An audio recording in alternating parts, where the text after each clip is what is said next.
Welcome to மனோ 360. இன்றைக்கி நம்ம வீடியோவில் கொத்தவரங்காய் பொரியல் வந்து எப்படி பண்ணுறதுன்னு பார்க்கலாம். இந்த மாதிரி டேஸ்டியாக இந்த மாதிரி பாருங்கள், சூப்பராக வந்திருக்கும். இதே மாதிரி பண்ணலாம். நம்ம வாங்க வீடியோக்குள்ளே.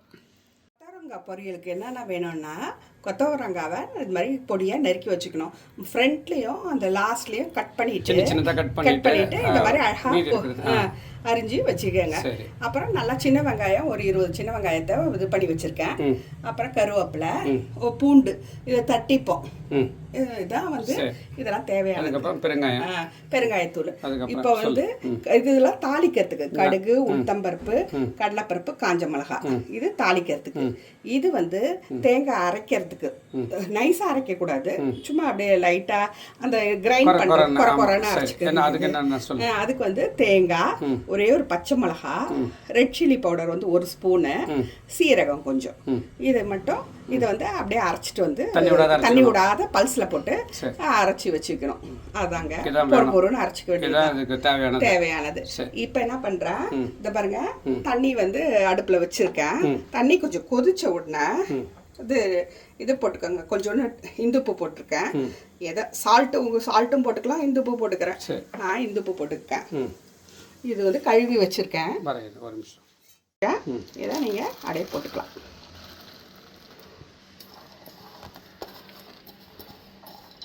வேக வச்சிடலாம். வேகட்டும். இது வெந்துகிட்டு இருக்க சமயத்துல இந்த தேங்காய் போய் அரைச்சிட்டு வந்துடலாங்க. தேங்காய், பச்சை மிளகாய், தேங்காய், பச்சை மிளகாய் நல்லா ஒரு கப்பு போட்டுக்கலாம். தேங்காய் நல்லா இருக்கும்.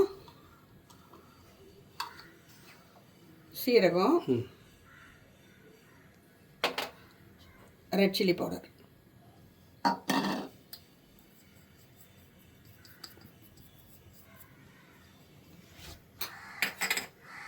இது பொறுன்னு அரைச்சிட்டு வந்துடுறாங்க. இந்த மாதிரி தான் அப்படியே குறன்னு அரைச்சிட்டு வந்தாச்சு. இதை அப்படியே எடுத்து வச்சுக்கோங்க.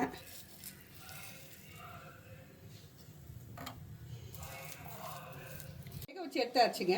இப்போ வந்து தண்ணி எடுத்து வச்சுக்கிட்டேன். இப்போ ஆயில் விட்டுக்கலாம், தாளிச்சிடலாம். எண்ணெய் விட்டு நம்ம எடுத்து வச்சுருக்கோம் இல்லையா, கடுகு, உளுத்தம்பருப்பு, கடலைப்பருப்புலாம், அதெல்லாம் போட்டு தாளிச்சிடலாம்.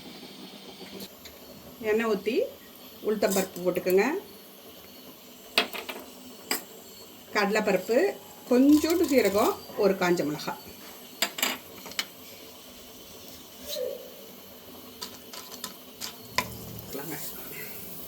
கடுகு, உளுத்தப்பருப்பு, கடலைப்பருப்பு, ஒரே ஒரு காஞ்ச மிளகாய், பெருங்காயத்தூள், கொஞ்சோண்டு சீரகம், லைட்டாக கொஞ்சோண்டு சீரகம். ஏன்னா அது இதுக்கு வேற அரைக்கிறதுக்கு போட்டிருக்கேன். அதனால சும்மா கொஞ்சோண்டு சீரகம்.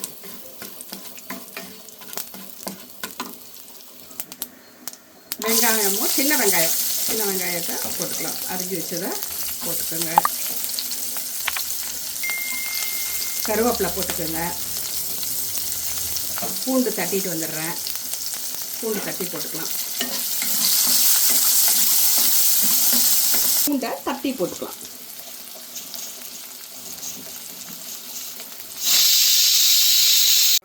இப்போ இந்த வெங்காயத்துக்கு கொஞ்சம் போட்டுக்கலாம் உப்பு.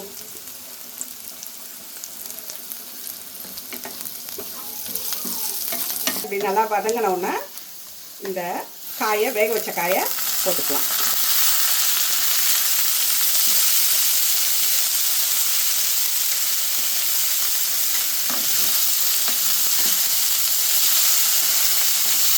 கொஞ்சோண்டு ஒரு 1/4 ஸ்பூனு மஞ்சள் பொடி போட்டுக்கோங்க. இந்த தேங்காய் எல்லாம் அரைச்சி வச்சுருக்கோம்ல, தேங்காய், காஞ்ச மிளகா, ரெட் சில்லி பவுடரு, பச்சை மிளகாலாம் போட்டு அரைச்சி வச்சுருக்கோம் இல்லையா, இந்த இதுவை விழுது கிடையாது, அரைச்சிட்டு வந்தது, அதை வந்து போட்டு கொஞ்சம் நேரி அந்த பச்சை வாசனை போகணும். ஆமாம், ரெட் சில்லி பவுடர்லாம் அப்படியே இதுவாக தானே போட்டிருக்கேன். எல்லாமே ஆமாம். அதனால் கொஞ்சம் வந்து இது அந்த ஸ்மெல்லு போகணும். அதனால் ரெண்டும் அப்படியே மெர்ஜ் ஆகும். கொஞ்சம் நேரம் வேகும். இப்போ அதுக்கு தேவையான கொஞ்சம் உப்பை போட்டுக்கோங்க. கொஞ்சம் குறையுது, அதனால நான் போட்டுக்கேன். நீங்களும் தேவையான அளவுக்கு எப்படியோ பார்த்து குறைஞ்சிச்சுன்னா போட்டுக்கோங்க. ஆமாம், கரெக்டாக இருந்துச்சுன்னா விட்டுருங்க. இப்போ எனக்கு குறைச்சலாக இருந்தது, அதனால நான் போட்டுக்கிறேன். நல்லா அந்த ரெட் சில்லி பவுடர் போட்டு அரைச்சது அந்த விழுதும் ஏதோ நல்லா மெர்ஜாயி மெர்ஜாயி நல்லா இதுவாக இருக்குது. நல்லா சாம்பார் சாதம், ரசம் சாதம், தயிர் சாதம் இல்லை இது கூட பிடிச்சி கூட சாப்பிட்லாம். காய் போட்டு பிடிச்சி கூட சாப்பிட்லாம். உடம்புக்கு ரொம்ப நல்லது.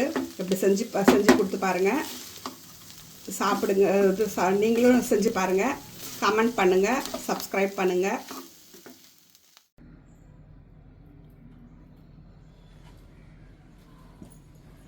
கொத்தவரங்காய் பொரியல் வந்து சூப்பராக வந்திருக்கு. நல்லா அரைச்சி விட்டு நல்லா செம்மையாக வந்திருக்கு. இதே மாதிரி நீங்களும் செஞ்சு பாருங்கள். இந்த வீடியோ பிடிச்சிருந்தா லைக் பண்ணுங்கள், ஷேர் பண்ணுங்கள், கமெண்ட் பண்ணுங்கள், சப்ஸ்கிரைப் பண்ண மறந்துடாதுங்க ப்ளீஸ். இன்னொரு வீடியோவில் சந்திக்கலாம். அதுவரை பாய்.